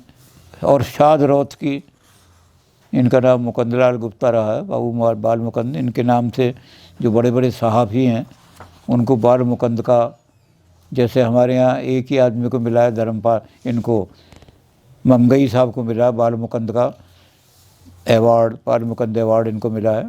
तो बाल मुकंद बहुत ऊंचे सहाफ़ी रहे। ममगई साहब का मुकाम बहुत ऊंचा था, बहुत। इन्होंने पीएचडी भी अखबार नवीसी पे ही की, और अखबार नवीसी में इन्होंने ऐसे अखबार में जाके काम किया जो बड़ा ऊंचा इनका नाम हुआ, और ये ऐसे सहाफ़ी रहे। इसी तरह रेवाड़ी में बहुत शायर पैदा हुए हैं। नंदलाल नारंग हैं रेवाड़ी के, गज़ल के बादशाह माने जाते हैं। दास राम मदान हैं, सन 1928 में पैदा हुए थे, पुराने आदमी। इनकी भी वफ़ात हो गई है, लेकिन इनके घर से सारा माल निकाल कर, चांद साहब बहुत घूमे हैं, इनके घर से सारा माल निकाल लाए वो निकाल करके। प्रकाश साहब सानी सिरसा में पैदा हुए, सिरसा ज़िला आ गया, सिरसा के अंदर हुए, और इन्होंने प्रकाश सानी अपना नाम रखते थे, नाम पूरा नाम श्री प्रकाश था। इसी तरह से राम प्रकाश सेठी, इन्होंने अपना पोइटिक नाम कमाल रखा था, कमाल के नाम से लिखते थे, और इसी नाम से इन्होंने गज़लें भी लिखी हैं। मुतफर्रिक, एक अपनी इनकी पत्नी जो मर गई थी उसकी यादगार में इन्होंने एक नज़म लिखी है। एक मुसलमान शायर भी सिरसा में पैदा हुए जो पाकिस्तान चले गए, मशकूर हुसैन साहब। ये सिरसा वहाँ चले गए और बाद में इनका कलाम वहाँ से मंगवाया गया। अब ये एक आदमी ऐसे हैं जिनके मुकाबले में हरियाणा में कोई नहीं है। ये जब तक ज़िंदा रहे इनके आगे लोग झुकते रहे। ये आतिश भावलपुरी है, भावलपुर से आए थे 1915 में, वहाँ इनकी पैदाइश है भावलपुर की। पाकिस्तान से यहाँ आए थे, 1915 की पैदाइश है, और यहाँ हरियाणा में आकर के सेटल हो गए। ये अखबार भी निकालते रहे, शायरी भी करते रहे, और उर्दू के छोटू राम कॉलेज में उर्दू के लेक्चरर भी रहे। उर्दू के लेक्चरर अपॉइंट हो गए थे यहाँ छोटू राम कॉलेज सोनीपत में। तो ये लेक्चरर भी रहे, शायर भी रहे, सहाफ़ी भी रहे, अखबार निकालते रहे। तो इस तरह से इनका बहुत ऊंचा मुकाम है आतिश भावलपुरी का। कोई थोड़ी सी एक दो अशार पढ़ दें इनके। इन्होंने इकबाल के शायरों को इकबाल को लेकर के उस पर बहुत सारी तज़ामीन भी लिखी हैं। ऐसे ही भारती साहब जो हैं, आदर्श वीर भारती, ये सोनीपत के रहने वाले हैं। सोनीपत अब ज़िला बन गया है। अब ये आज़ाद साहब जो हैं, इनका सोनीपत में राधा किशन आज़ाद, इनका कलाम बहुत ऊंचा माना जाता है।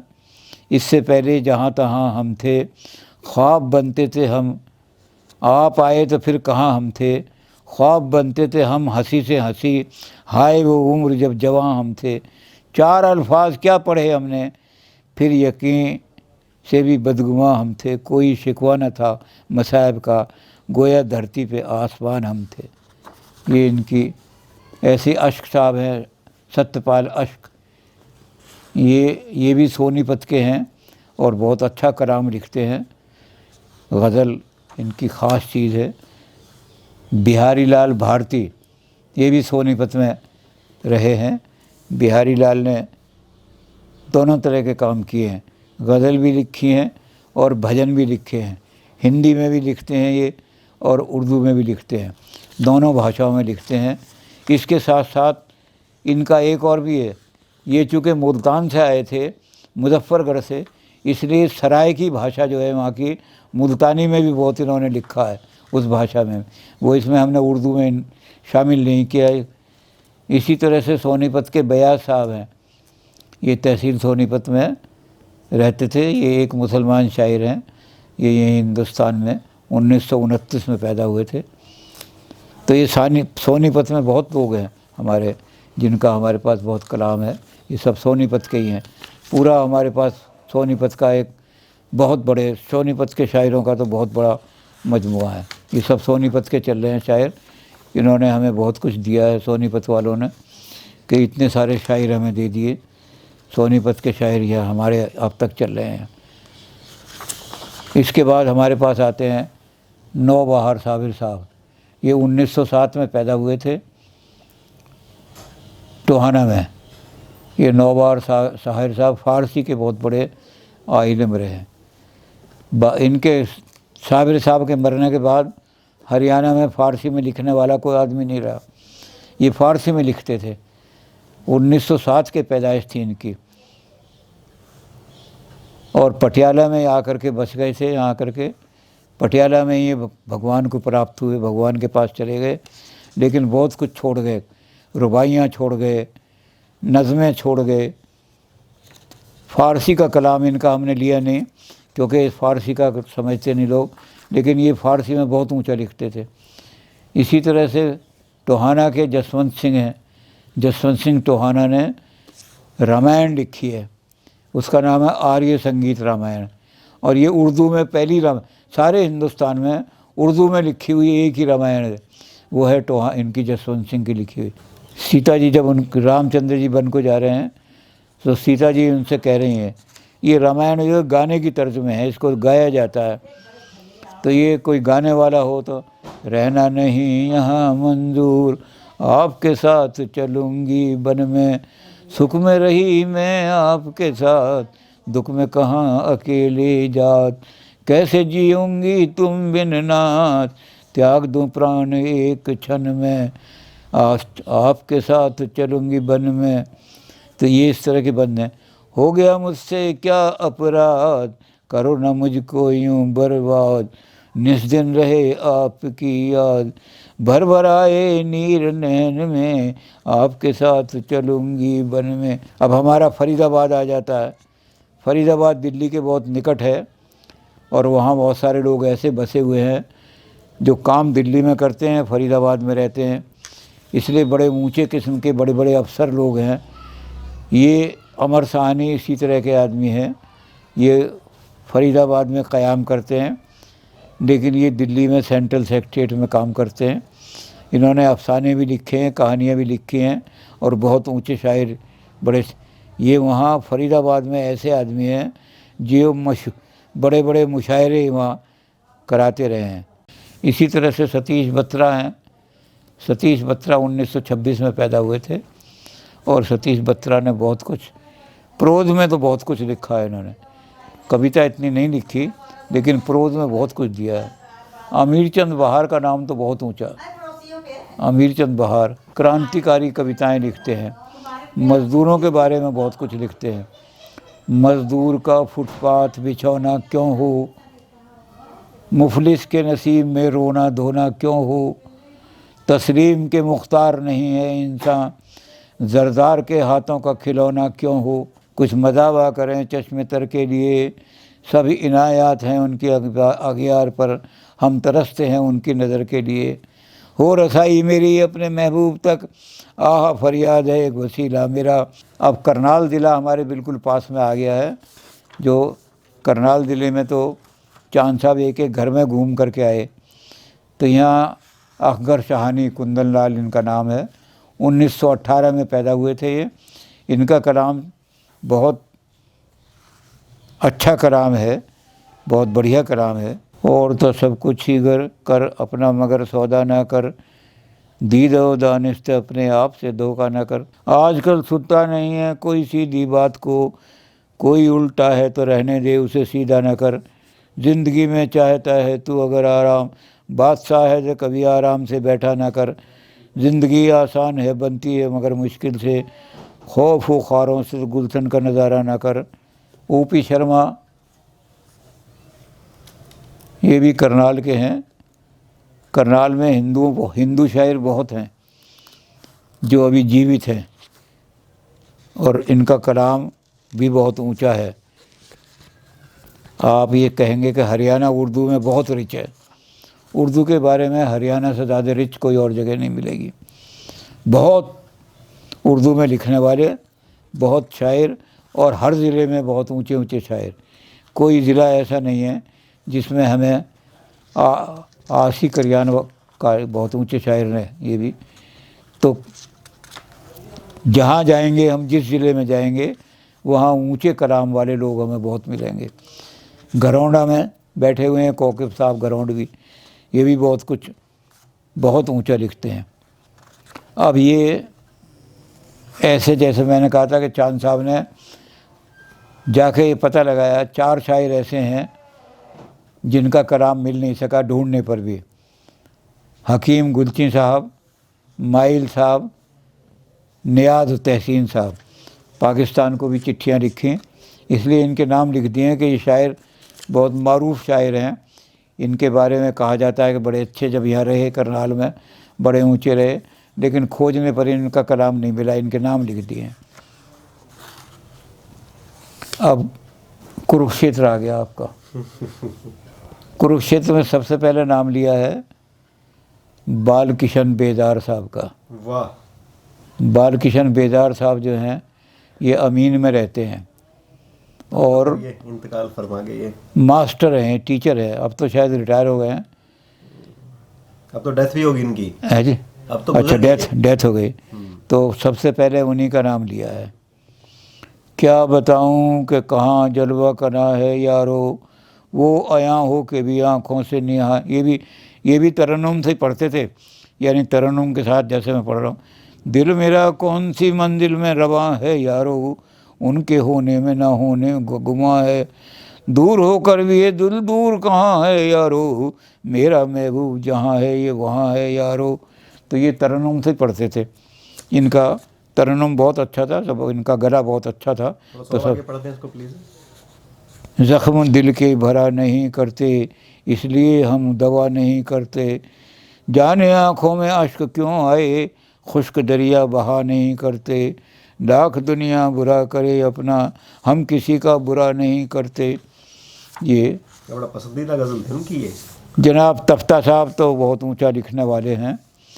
पागल साहब, जैसे मैंने कहा कि हमारी जो बज़्म थी बज़्म सुकून, उसमें ये लोग आकर के जुड़ गए थे जो गवर्नमेंट में बड़े ऊंचे ऊंचे ओहदों पर थे। ये कुदरती ONGC में फायर ऑफिसर के पद पर थे और रिटायर होकर कुरुक्षेत्र में सेटल हो गए थे। पागल साहब, किशन चंद नाम है इनका। बहुत ऊंचा कलाम लिखते थे ये ऊंचा शायर। इश्क़ ला इंतहा भी कर देखें, क्यों ना ये मशगला भी कर देखें। बेरुखी का गिला भी कर देखें, आज ये हौसला भी कर देखें। तो पागल साहब जो थे बहुत ऊंचे शायरों में थे। हमने अलग से भी पागल साहब का कलाम छापा है, एक किताब छापी है। और तफ्ता साहब तो बहुत ऊंचे शायर हैं, ये रादौर के रहने वाले थे, वहीं पैदा हुए और हर उसमें लिखते हैं। ये रुबाई भी लिखते हैं, किताबी लिखते हैं, गज़ल भी लिखते हैं, सारी इनकी गज़ल के चंद अशार। फिर शोला फिशा मेरी तहरीर न बन जाए, अंदाज़े बिना मेरा शमशीर, अंदाज़े बयां मेरा शमशीर न बन जाए। दिन रात लकीरें जो मैं खींचता रहता हूँ, उनमें से कोई मेरी ही तकदीर न बन जाए। मैं देखता रहता हूँ मौजों की रवानी को, पानी पे कहीं तेरी ही तस्वीर न बन जाए। ये जो है तेरे हाथों की मेहंदी की लिखावट, इक़दार मोहब्बत की ये तहरीर न बन जाए। मैं सोचता रहता हूँ भीगी हुई रातों में, ये दर्द ही अब मेरी जागीर ना बन जाए। बेसाख्ता टपका जो एहसास के दामन पे, वो अश्क नदामत कहीं अक्सीर ना बन जाए। ये शेर जो है बहुत ऊंचा शेर है। अचानक ऐसा होता है कि हमारे इमोशंस कभी उभरते हैं, हम सोचते हैं कि अपने इमोशंस को दबाए रखें, लेकिन कभी कभी ऐसा होता है कि अंदर से जो हमारे इमोशन हैं वो रुकते नहीं। तो बेसाख्ता यानी अपने आप जिनको हम चाहते नहीं थे, ऐसा आंसू हमारे ऊपर दामन पे गिरा है। ये आंसू कौन सा है? ये वो आंसू है अश्क नदामत। हमने जो पाप किए हैं, गुनाह किए हैं, उनकी प्रायश्चित करने का ये आंसू है। ये आंसू एक दिन अक्सीर जो जिसको छू दो वो सोना बन जाती है। तो ये बड़ा ऊंचा शेर है कि जो तूने गुनाह किए हैं, पाप किए हैं, एक दिन बैठ करके उन पर आंसू बहाया कर, और वो जो आंसू होंगे उससे तेरे पाप सब धुल जाएंगे। एक आंसू भी गिर जाएगा तो अक्सीर बन जाएगा, तुझे मट्टी से सोना बना देगा वो आंसू। तो ये बड़ा ऊंचा शेर है इनका। दोस्त भरद्वाज साहब ने तो ये जो बनाई है, आज बनी हुई है अदबी संगम, ये दोस्त साहब की देन है। हमने तो वो अच्छा दिनेश दिधीची जो हैं, ये अंग्रेज़ी के शायर हैं, अंग्रेज़ी के प्रोफेसर हैं, लेकिन लिखते जो हैं ये उर्दू और हिंदी दोनों में लिखते हैं। इनके वालिद जो थे, इनके फादर, वो रोहतक यूनिवर्सिटी में संस्कृत के हेड ऑफ द डिपार्टमेंट थे, लेकिन उन्होंने दोनों ज़बानों में पीएचडी की थी। उनका पिता का वर्षा इनको मिला है, यानी पिता से इनको चीज़ें मिली हैं अपने पिता की ओर से। ये बहुत दिनों यहाँ कुरुक्षेत्र में ही है और अब भी यहाँ रिटायर होने के बाद कुरुक्षेत्र में बस गए। इनका नाम है दिनेश कुमार दधीची। कदमों को तो इंतजार था और सफ़र ख़त्म हो जाएगा, बहुत खूब है गुल मिलने का वो वायदा, बहुत खूब है कल मिलने का वो वायदा, लेकिन याद मगर हद से के आगे बढ़ने पर यूँ सफ़र के बीच बहुत घर था जो कभी चार दीवारी के ऊपर एक छत का नाम, अब दीवारें हैं दीवारें हैं अब घर के बीचों बीच, संग तराशों की नज़रों में देख जरा इस दुनिया को, मूरत छुपी पाएगा हर पत्थर के बीचों बीच। सुख से जीना है तो दुनिया से वाबस्ता होकर जी, एक दरीचा भी रख ले दीवारों दर के बीचों बीच, जिसने कल मिट्टी में घुलकर मिटते देख उसके अंकुर फूट रहे हैं यहीं खंडर के बीच। लेकिन ये दोस्त साहब के लिए कमाल है कि दोस्त साहब ने ऐसे लोगों को जिनके दिल में शौक़ तो था लिखने का लेकिन वो लिख नहीं सकते थे, ऐसे नौसिखिए लोगों को भी आज बहुत अच्छा कलाम लिखने वाला बना दिया। उनकी बहुत सारी ये इन्होंने एक बहुत बड़ा तो चलाया है जिसमें ये है कि माहाना नशिस्त है। अगर शायरी को ज़िंदा रखना है और अदब का तो महीने में एक बार निशस्त होनी चाहिए। और के ऋषि को तो इस बार बहुत ऊंचा अवार्ड मिला है। के ऋषि नज़म भी लिखते हैं, गज़ल भी लिखते हैं, ये भी तरन्नुम से पढ़ते हैं। बिना सवाल किए दिल की जान लेता है, वो एक पल में समुंदर को छान लेता है। खुदा किसी की कभी अनसुनी नहीं करता, कहो जो दिल से वो हर बात मान लेता है। मैं उस हबीब का एहसान मंद हूँ हरदम, जो संग दिल है मगर बात मान लेता है। के ऋषि का बहुत ऊंचा मकाम रहा है और इस बार इनको हरियाणा उर्दू एकेडमी ने नवाजा है बहुत कलाम से। इसी तरह से देशराज सफरा, ये शाहबाद मारकंडा के रहने वाले हैं। ये उर्दू एकेडमी के डायरेक्टर रहे हैं बहुत दिनों तक। उर्दू एकेडमी को इन्होंने चलाया है 1 साल। ये 1 साल तक अदबी महफिलें हैं। ये उर्दू पढ़ाने में बहुत, यानी जो ऐसे लोग हैं जो उर्दू सीखना चाहते हैं उनको, वैसे तो ये हेडमास्टर थे, और शवाब ललित भी उन लोगों में हैं जिनका हिंदुस्तान में नहीं, हिंदुस्तान और पाकिस्तान दोनों देशों में जिनका बहुत ऊंचा नाम है। अब तो ये भगवान को प्यारे हो गए हैं, लेकिन ये शिमला में रेडियो स्टेशन में उर्दू के डायरेक्टर है।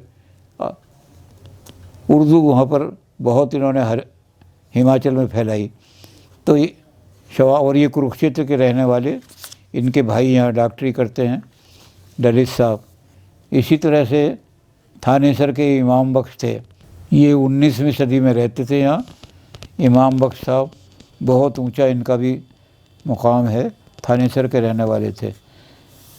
इमाम बख्श जनाब राजेश्वर प्रसाद, इशाबाद में इनका मुकाम रहा। देखिए कुरुक्षेत्र में तिलकराज वशिष्ठ, इनका नाम आपने शायद सुना नहीं होगा, लेकिन ये बहुत ऊंचा कलाम लिखने वाले आदमी हैं। 8 दिसंबर 1937 को इनकी पैदाइश है। सूरज की उंगलियों में गिरफ्तार मैं भी हूँ, मुट्ठी भर आसमान का हकदार मैं भी हूँ आंसुओं का तराना, मुझे गाओ हर आन एक सांस का इजहार मैं भी हूँ। जहरीली आरजुओं के तुम ही नहीं शिकार, अपने लहू से आग के आग से बेजार मैं भी हूँ। बत्रा साहब को सब जानते ही होंगे। बत्रा साहब बहुत अच्छी नज़में लिखने वाले। ये जंग ज़िला, जंग से यहाँ आकर के बैठे और जंग से आकर के कुरुक्षेत्र में इनकी वफ़ात हुई, कुरुक्षेत्र में इनकी डेथ हुई। ये बहुत अच्छा कलाम लिखने वाले हैं। जगदीश प्रसाद कौशिक, ये ज़िला संगरूर से कुरुक्षेत्र में आकर के यहाँ स्कूल के अंदर मास्टर लगे और यहीं आकर कुरुक्षेत्र में सेटल हो गए। यहीं कुरुक्षेत्र में रहने वाले हैं। कुरुक्षेत्र में इन्होंने अपना मकान बना लिया शीला नगर में। ओहो, ये मदन मघोलवी चले गए दुनिया से, लेकिन कितना अच्छा लिखते थे, बहुत बढ़िया। मदन मघोलवी ये भी टीचर थे। इनका नाम मदन लाल जैन है और ये बहुत अच्छा कलाम यहाँ थानेसर का लिखने वाले हैं। बाल किशन मुस्तर तो बहुत ऊंचा, 1921 में ये पैदा हुए थे। इनका कलाम तो ऐसा था जिसने अंग्रेज़ी हुकूमत को हिला दिया था। अभी जब हिंदुस्तान स्वतंत्र हुआ है तो एक किताब छापी गई है, जंग आज़ादी की ज़ब्त शुदा नज़में। जंग आज़ादी में जिनकी कविताओं को पाबंदी लगा दी गई थी कि ये किताब ज़ब्त की जाती हैं, ऐसे लोग, इनकी मुज़फ़्फ़र साहब की ऐसी कविताएं बहुत सारी ज़ब्त हो गई थीं और वो अब निकली हैं। जबकि हिंदुस्तान आज़ाद हुआ है तो वो कविताएं अब छापी जा रही हैं कि इन कविताओं को अंग्रेज़ी सरकार ने बंद कर दिया था। अंग्रेज़ी सरकार ये समझती थी कि ये इनकलाब हो जाएगा। फरे बेरंगू में आ रहा हूँ, ये धोखा जानकर मैं खा रहा हूँ, तसब्बुर में मगर हूँ सर, शबे गम दिल को यूँ बहला रहा हूँ। ये मेरा लिख दिया इन्होंने, नाजिम साहब हिम्मत सिंह सिन्हा। चांद साहब कहने लगे आप अपना भी तो लिखो। मैंने कहा चलो लिख दिया। 1928 की पैदाइश है, अमरोहा में पैदा हुए और कुरुक्षेत्र में यूनिवर्सिटी में रहे।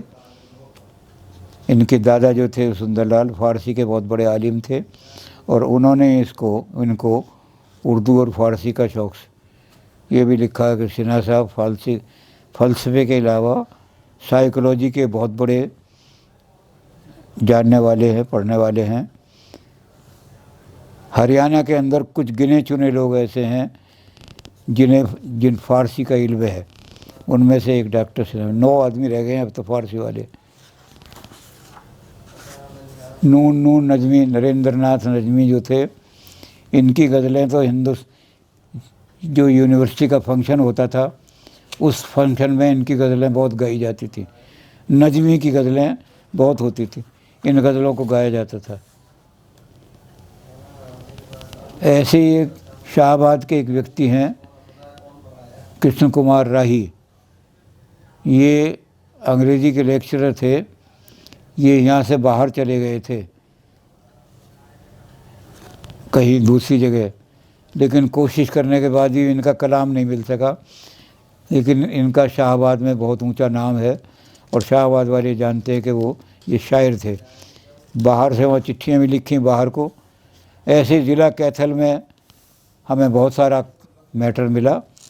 चांद साहब वहाँ पर्सनली जा करके मैटर इकट्ठा करके लाए। कवायफ तो थे, तो कैथल के लोग हामी कैथली, मास्टर इनका नाम है मास्टर दास हामी, खादिम कैथली, ये सब हिंदू राइटर हैं।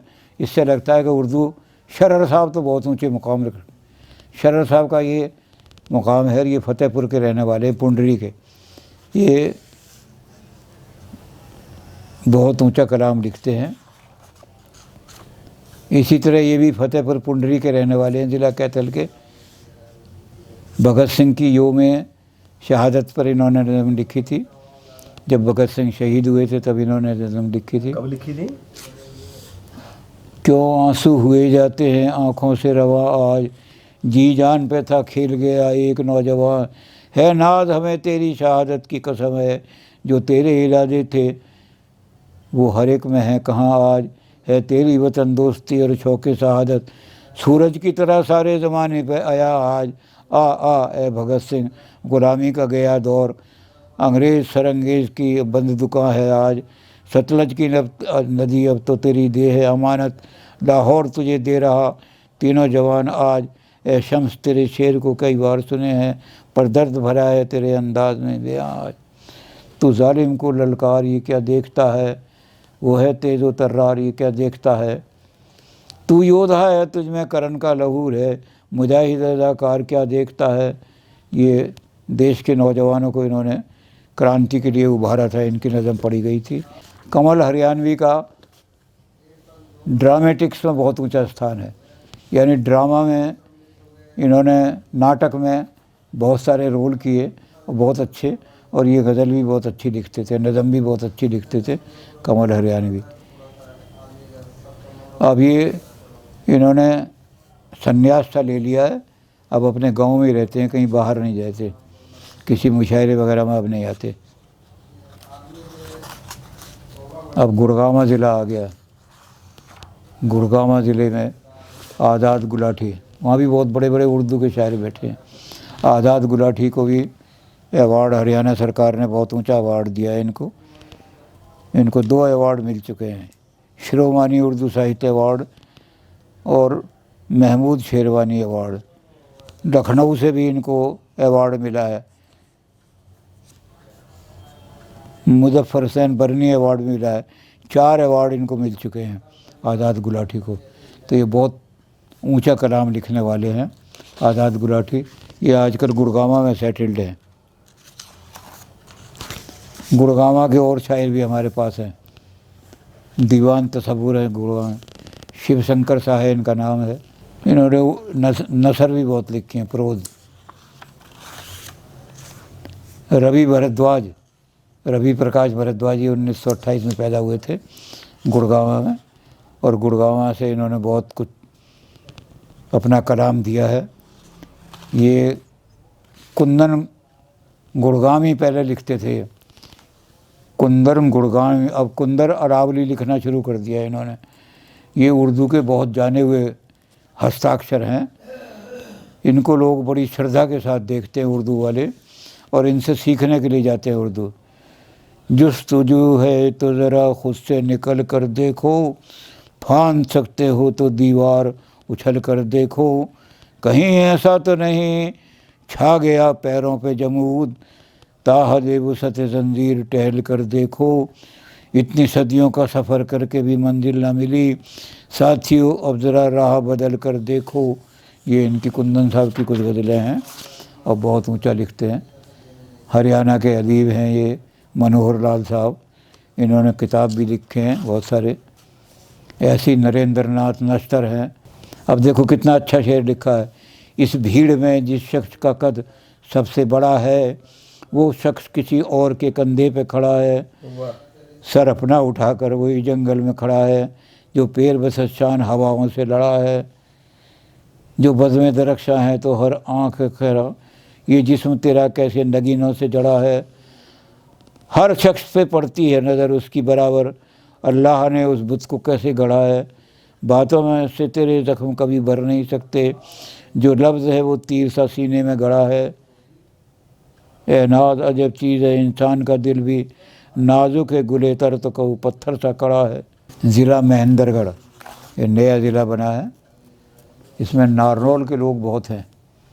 नारनौल में मुसलमान बहुत थे और ये वहाँ के पुराने मुसलमान लोग हैं जो यहाँ से चले गए। इसमें अफसोस शेर अली हैं, अब्दुल जलील अटर हैं, मीर जाफ़र जटल। दुनिया के अंदर अगर कोई सबसे पहला जिन्होंने ऐसी किताब लिखी जो हास रस की हो और उसके साथ साथ ही अखबार भी निकाला, तो ये मीर जाफ़र जटली जो थे 1659 में पैदा हुए थे और 1713 में इनकी वफ़ात हो गई। इनका कलाम ये सारा इकट्ठा करके ढूंढ ढांड करके लाए हैं। उस ज़माने का कलाम है 1713 का, अब लगा लीजिए। मेवात ज़िला तो खैर है ही मुसलमानों का, वहाँ तो बड़े बड़े ऊंचे उर्दूदां हैं सारे। दाग देल भी वहीं पैदा हुए थे बाद में। तो दाग जो हैं ये उर्दू में बहुत ऊंचे, गालिब के साथी, गालिब के बाद अगर कोई आदमी ऐसा है, इन्होंने इकबाल के मरने पर लिखा था है जी, नहीं दिल लगी दाग यारों से कह दो, वाह। नहीं दिल लगी दाग यारों से कह दो कि आती है उर्दू ज़बां आते आते। वाह। और बड़ी शौख नज़म लिखते हैं। इनकी नज़में जो थी बड़ी शौख थी। ये 1831 में पैदा हुए थे फिरोज़पुर झिरका में। तो ये शेर अहमद अमीनी, ये ज़्यादातर क्योंकि मेवात में ज़्यादातर मुसलमान ही हैं तो बड़े ऊंचे ऊंचे हैं मुसलमानों का शेर इनका। इन्होंने बहुत कुछ लिखा है। जनाब अब्दुल शकीर साहब, ये 1876 के बहुत पुराने, 1876 का है ये। तो ये अब्दुल शकूर साहब इनका कलाम ढूंढ करके सारा लाए। इन्होंने जमालगढ़ के रहने वाले हैं, जमालगढ़ एक जगह है वहाँ गुरगा। इसी तरह से सब्ज़वारी ये भी नूह के रहने वाले, ख़ास नूह के। 5 नदियों से अलग ये मेरा मेवात सही, इस पे अफजून करम गर्दिशे हालात सही, लेकिन इस देश के कीकर भी हैं सब दामन गिर, फूल तो फूल हैं पत्थर भी वफा की तहरीर। जब जब आए हैं किसी अजनबी बाबर के कदम, निकला सांगा ही की बालें ये हसन खां के कदम। जिंदा है राव तुला राम की हर कुर्बानी, दिले अफरंग को जिसने किया पानी पानी। अरवली ने लिए हर दौर में रानाओं के पाँव, आसमां झुक के यहाँ देता है मेहमान को छाँव। मोहम्मद हबीब साहब मेवाती, ये सब मेवात के शायर हैं जिनको ढूंढ ढांड करके लाए हैं। ये सब ये चांद साहब ने लिखा है कि ये लोग पाकिस्तान को हिजरत कर गए, पाकिस्तान से इनका कलाम मिल नहीं सका, लेकिन पाकिस्तान से। इसी तरह इन्होंने उनकी किताबें लिख दी हैं, इन्होंने जो किताबें छापी। अम्बाला में बहुत सारे, चांद साहब भी अम्बाला के ही हैं। ऐसे लोग जो फ़ारसी से वाकिफ़ नहीं हैं लेकिन उर्दू में उनका बड़ा शौक़ है, उनको भी, उनके लिए भी कुछ कलाम उनका लेकर के आए हैं। वो हिंदी में लिखते हैं देवनागरी में, लेकिन उर्दू का सारा, इसमें सारे शब्द उर्दू के हैं। तो ये ऐसे लोगों का भी लेकर के आए हैं। कि इनको उर्दू का लेख पता नहीं कैसे लिखते हैं, ये लिखना नहीं जानते, देवनागरी में लिखते हैं, लेकिन सारी इनके कलाम में उर्दू भरी हुई है। इसलिए ऐसे कलाम भी ला करके चांद साहब ने और यहाँ छाप दिए हैं। बहुत लोग हैं ऐसे, शिव नारायण बिस्मिल हैं, गुलशन मदान है, ये हिंदी के बहुत, इनका हिंदी में बहुत ऊंचा मकान है। ये वही लोग हैं बसिलसिला मुलामत जो मुलाजमत के लिए हरियाणा आए थे। इनको हरियाणा वाला नहीं कहा जा सकता, लेकिन चूँकि यहाँ जितने दिनों हरियाणा में नौकरी में रहे, अब ये से मेरठ से आए थे, मेरठ के रहने वाले थे, यहाँ आकर के मास्टर बन गए। शायरी का शौक़ होने की वजह से इन्होंने कुछ लिखा। इसके बाद यहाँ से वापस होकर के अपने वतन चले गए। सहाफ़ी यानी अखबार नवीस, जो हरियाणा के, जिन्होंने मुहिब्बान वतन, जिन्होंने देशभक्ति के लिए अखबारों में लिखा, ऐसे सहाफ़ियों का इन्होंने, चांद साहब अखबार नवीसों से मिल करके, ये सारे अखबार नवीस हैं हरियाणा के। कुछ नाम पढ़ देंगे? कौन कौन से गजट में किस किस अखबार नवीस ने काम किया। पानीपत के अखबार नवीस हैं हरियाणा के, तो हमारे आप जानते ही होंगे, डॉक्टर शांति स्वरूप और नन्ना, 2 आदमी हरियाणा के, ND शर्मा पानीपत के, ये अखबार नवीस हैं सारे हरियाणा के। शायर वो हो गए, ये हरियाणा के हीरानंद शर्मा, ये बहुत अच्छा लिखते रहे। थनेसर वाले सूफ़ी जो हैं, ये तो बहुत ऊंचे इनका स्थान है। बाकी ये लक्खी साहब, ये नक्शबंदी सिलसिले, ये सारे सूफ़ियों का, कलंदर बू अली कलंदर साहब, ये सारे सूफ़ियों का हमने इकट्ठा किया। जितने भी यहाँ हरियाणा में सूफ़ी हुए हैं, उन सब सूफ़ियों की ज़िंदगी और उनका क्या क्या, इसमें शेख फरीदुद्दीन गंज शकर भी हैं, जो दुनिया के माने, उनकी ज़ियारत करने के लोग आते हैं, जहाँ उनकी कब्र है उस पर आते हैं। ज़िला कुरुक्षेत्र के तो ये सबसे ऊंचे शेख जलालुद्दीन थानेसरी, इनका मकाम तो ये है कि हिंदुस्तान के अंदर ख्वाजा सलीम चिश्ती जो अजमेर में बैठे हैं, उनके बाद अगर नंबर 2 पर है तो ये जलालुद्दीन थानेसरी हैं। ये सारा इनका हमने लिखा है। इसी तरह से ये बहुत ऊंचे सूफ़ी हैं।